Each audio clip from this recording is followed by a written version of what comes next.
अस्सलाम वालेकुम, मैं हूं मोहम्मद अकबर बाजवा। आज सुहेल आफरीदी साहब से नाश्ते पर मुलाकात हुई। उनसे कुछ सवालात हमने भी पूछे, सबने पूछे वहाँ पे सवालात, और उन्होंने जो जवाब दिए वो एक्सटेंसिवली रिपोर्ट हुए हैं। थर्ड एम्पायर में भी आज उनका जिक्र रहा। अपार्ट फ्रॉम दैट मैं उनके बारे में बात नहीं करता। I want to approach the person Suhail Afridi. Pakistan की पॉलिटिक्स आने वाले दिनों में the person Suhail Afridi is वो कैसे हैं। एंड एक लामहाला मेरे जहन के अंदर एक कंपैरिजन आया कि कुछ अर्सा पहले अली अमीन गंडापुर साहब भी यहाँ पर आए थे लाहौर में।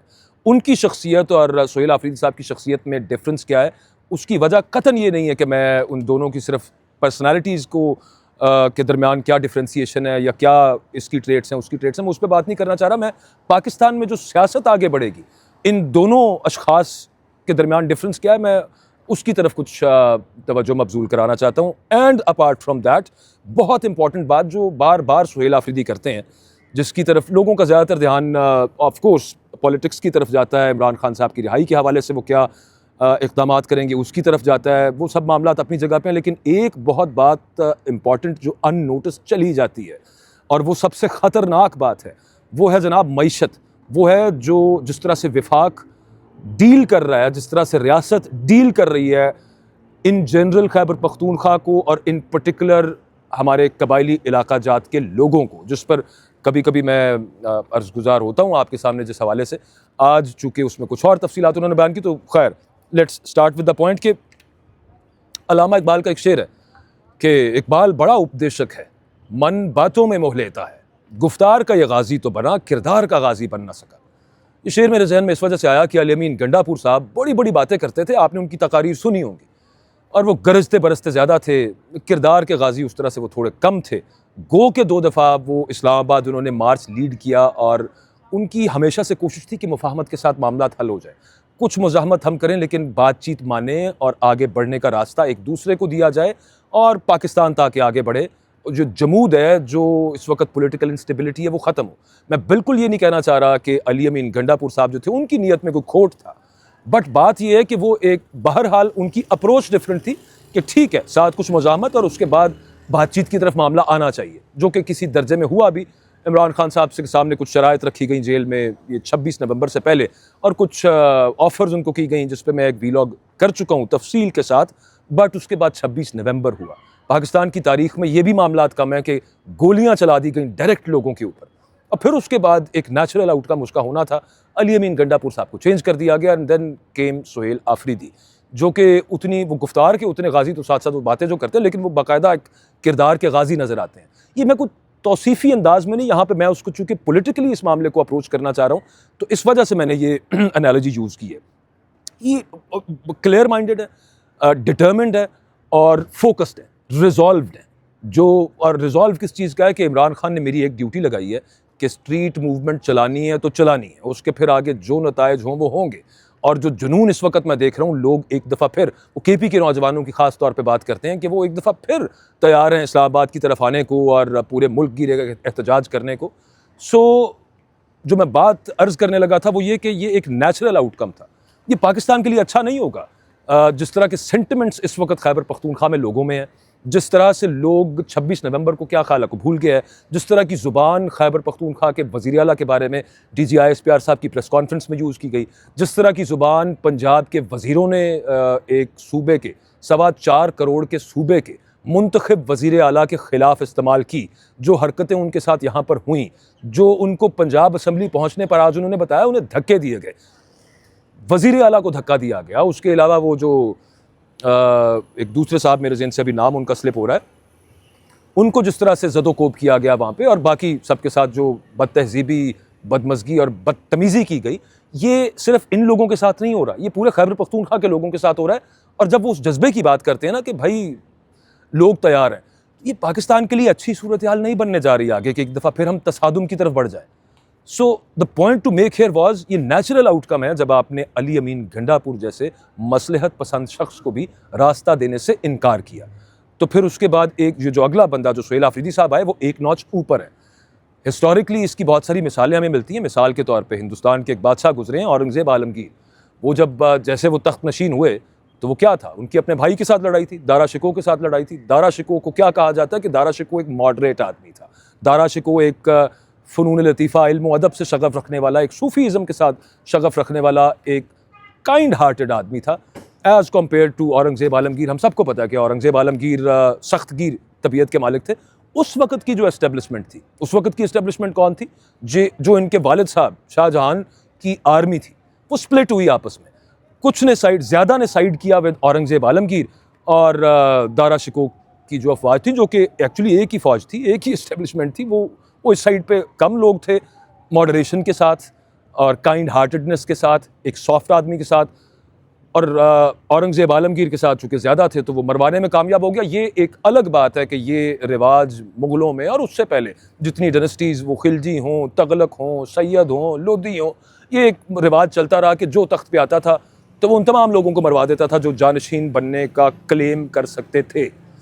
लेकिन इस पर्टिकुलर इंसिडेंट में जब औरंगज़ेब आलमगीर जैसा सख्तगीर इंसान हिंदुस्तान का बादशाह बना, तो उसके बाद आज तक आप हुजूर वाला जब मुगलिया सल्तनत के ज़वाल के असबाब पढ़ाते हैं ना, माशरती उलूम की या पाकिस्तान स्टडीज़ की किताब में, तो उसमें से एक रीज़न शाहजहां की यानी औरंगज़ेब के वालिद की फार फ्लंग एरियाज़ के अंदर, अफ़गानिस्तान के अंदर जो फौजकशी करने का उसने सोचा, वो एक रीज़न उसके अंदर आती है। और दूसरी रीज़न उसके अंदर औरंगज़ेब आलमगीर की सख्तगीर तबीयत भी आती है, जिसने रेडिकलाइज़ किया और उसके बाद फिर आगे वीक से वीकतर होती चली गई मुगलिया एम्पायर।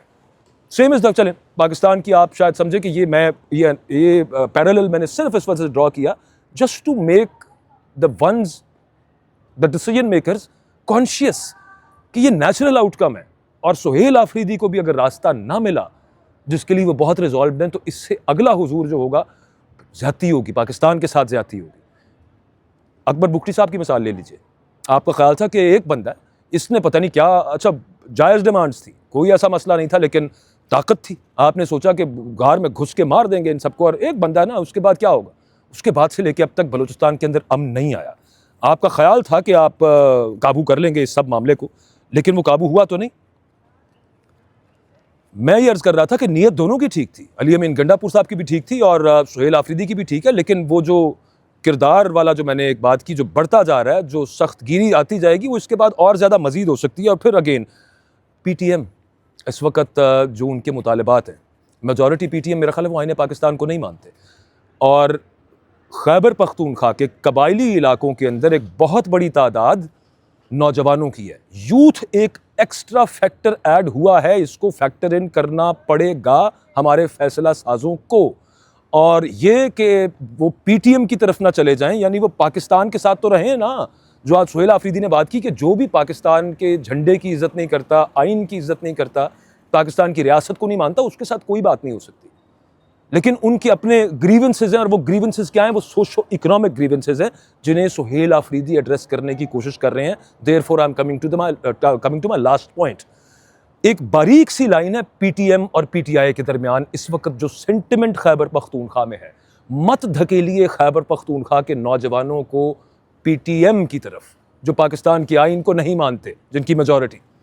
ये बहुत बड़ी ज्यादती हो जाएगी पाकिस्तान के साथ कि सुहेल आफरीदी जैसे बंदा, जो कि मैंने आपको अर्ज किया कि वो रिजॉल्व है भाई, उसने नहीं सीधा नहीं होना। और ये मैं कोई नेगेटिव सेंस में नहीं कह रहा, देखें उनका एक पॉलिटिकल रोल है, उनकी बड़ी जायज़ डिमांड्स है। 4,758 अरब रुपया वो कहते हैं कि जनाब मेरे सूबे का विफाक ने देना, क्यों नहीं दे रहा? बड़ा जायज़ सवाल है। जो हाइडल पावर के पैसे हैं वो क्यों नहीं दे रहा? उसके अलावा वो डिफरेंट और अपने मुतालबात रखते हैं, जैसे फाटा के पैसे हैं, 100 अरब आपने देना था जब आपने जम किया फाटा को KP में, आप वो क्यों नहीं दे रहे? अब इस बात को सादा सी समझने की ज़रूरत है, जो मैं पहले PTM और PTI का वो एक बात कर रहा था कि मत उधर धकेलिए यूथ को। और उसकी रीज़न्स ये हैं कि इंफ्रास्ट्रक्चर बिल्ट होगा, ये पैसे अगर विफाक खैबर पख्तूनख्वा को देता है, इमरान खान साहब से आपके अपने मसले मसाइल जो हैं उनको साइड पे करके ज़रा मुल्क का सोचिए। State always has interest, state की ईगो नहीं होती। ये बहुत इंपॉर्टेंट मैटर है खैबर पख्तूनख्वा के लिए। फाटा वालों के लिए जॉब्स क्रिएट हों, फाटा वालों को वहाँ पे बुनियादी सहूलियात मिलें। आपको अर्ज़ करूँ कि 3-3 घंटे बिजली आती है सिर्फ। मैं बाजौड़ की बात कर रहा हूँ, मैं आपसे तीरा की बात कर रहा हूँ। ये पाकिस्तान का हिस्सा है, वहाँ पर बिजली नहीं है, वहाँ पर हॉस्पिटल्स हैं तो वहाँ पर डॉक्टर्स मौजूद नहीं है। मैं पहले भी इस बारे अर्ज़ कर चुका हूँ कि बाजौड़ का जो रास्ता है पेशावर से, वो बहुत ज़्यादा नहीं है, आप घंटा डेढ़ का समझ लें। आखिरी जो 10 किलोमीटर है रोड ही मौजूद नहीं है। गलनई जब आप जाते हैं, जो तहसील हेडक्वार्टर है बाजौड़ का, गला नहीं जाके आपको महसूस होता है कि ये तो किसी स्टोन एज के अंदर रह रहे हैं जनाब यहाँ के लोग। ये सूरत हाल है वहाँ पे, इतनी ज़्यादा वो अब अच्छा वो महरूमी फील नहीं करेंगे तो क्या करेंगे।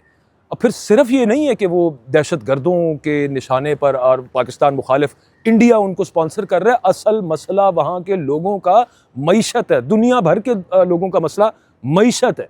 पैसों के लिए इंसान बड़ा बड़ा कुछ करता है, and then adding fuel to fire, खुदा ना करे कोलैटरल डैमेज।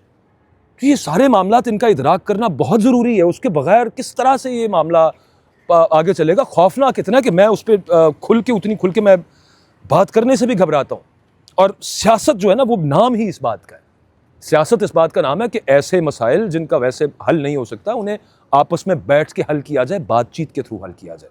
यहाँ पर बातचीत करने को कोई तैयार नहीं है। आज भी सुहेल आफरीदी ने कहा कि मुफाहमत की तरफ आएंगे तो बिल्कुल सौ बिस्मिल्लाह हम रेडी हैं, लेकिन नहीं तो हम फिर दोबारा एक स्ट्रीट मूवमेंट की तरफ हैं, जो कि मैं अर्ज़ करूँ, दस्तबस्ता अर्ज़ करूँ कि अली अमीन गंडापुर साहब के दौर में जितना मोमेंटम था ना, ये उससे डबल मोमेंटम इस वक्त दोबारा बन रहा है, which will not be good for Pakistan. जाते जाते आपको एक और बात इसी ज़िम्न के अंदर अर्ज़ करूँ। एक सीनियर अफसर एक वाक़या सुनाने लगे, मैं टाइमलाइन पे नहीं जाता, वो ये कहने लगे कि एक दहशतगर्द का,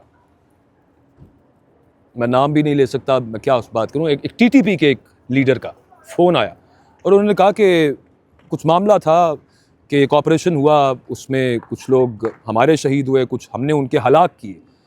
तो वो उनकी कोई लाश थी, वो पता नहीं कुछ लेट हो गया सब मामला। तो खैर एक टीटीपी के लीडर ने फ़ोन किया, ज़ाहिर अफ़गानिस्तान से किया, और फ़ोन करके उन्होंने उन अफसर से, उनका रैंक से उनको मुखातिब करके कहा कि आप जब इससे कई गुना छोटे रैंक पर थे तो आपको याद है कि आप तब भी इधर इस एरिया में पोस्टेड थे। उस वक़्त जिस बंदे से आप लड़ रहे थे ना, आज आप उसके बेटे से लड़ रहे हैं। मैं इससे ज़्यादा बात नहीं करूँगा।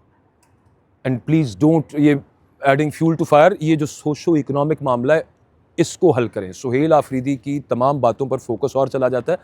This is the key Pakistan की स्टेबिलिटी के लिए। ये कम अज़ कम ये पैसे दें, और अगर मेरी समझ से बाहर है कि इतना बड़ा इशू और इसका किसी को इदराक नहीं होता। और फिर दूसरी बात, आखिरी मैं दोबारा रीइटरेट करूँगा उस बात को कि सुहेल आफरीदी से मामलात सीधे करें, क्योंकि तारीख़ हमें ये सिखाती है कि फिर अगले से अगला वो तल्ख से तल्खतर होता जाता है। वो जो अहमद फराज साहब ने कहा था ना कि उसे खबर नहीं कि तारीख़ क्या सिखाती है, कि रात जब किसी खुर्शीद को शहीद करे तो सुबह एक नया सूरज तराश लाती है। वो मुहासरा उनकी बड़ी कमाल की नज़म है, वो पढ़नी चाहिए आपको। तो सूरत हाल खुदा ना करे कि वहाँ पे जाए। बात करते हुए खौफ भी आता है, लेकिन ये पाकिस्तान की खातिर दर्द होता है। तो ये काश इन चीज़ों की तरफ तवज्जो की जाए। बाहर कैफ, इजाज़त दें, कल मिलते हैं। अल्लाह हाफ़िज़।